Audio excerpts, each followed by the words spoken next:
வறுமை ஒழிப்பு நடவடிக்கையின் ஒரு பகுதியாக 5 லட்சம் குடும்பங்களை மேம்படுத்தும் தாய்மானவர் திட்டம் தமிழ்நாடு முழுவதும் அடுத்த மாதம் தொடங்கப்பட உள்ளது.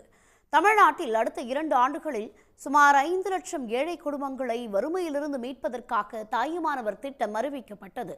அதற்காக 27,922 கோடி ரூபாய் நிதியும் ஒதுக்கப்பட உள்ளது.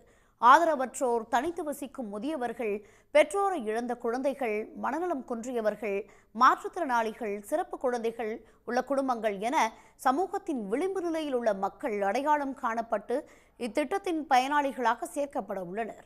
அவர்களுக்கு தேவையான அடிப்படை வசதிகள், கல்வி, வேலைவாய்ப்பு, திறன் மேம்பாடு, வீடு போன்ற அனைத்து உதவிகளும் தாயுமானவர் திட்டத்தின் கீழ் வழங்கப்படும். அரசிடம் உள்ள தரவுகள், கள ஆய்வு, மக்கள் பங்கேற்புடன் கலந்துரையாடல், கிராம சபை ஆகியவற்றின் வாயிலாக பயனாளிகள் கண்டறியப்பட உள்ளனர். இதற்காக ஊரக வளர்ச்சித்துறை அலுவலர்களுக்கு பயிற்சி அளிக்கப்பட உள்ளது. மேலும் இத்திட்டத்தில் மக்கள் பிரதிநிதிகள், தொண்டு நிறுவனங்கள் மற்றும் வங்கிகளின் பங்கேற்பு உறுதி செய்யப்படும். மக்களவை தேர்தல் முடிந்த பிறகு வழிகாட்டு நெறிமுறைகள் வெளியிடப்பட்டு அடுத்த மாதம் இத்திட்டம் தொடங்கப்பட உள்ளதாக தகவல் வெளியாகியுள்ளது.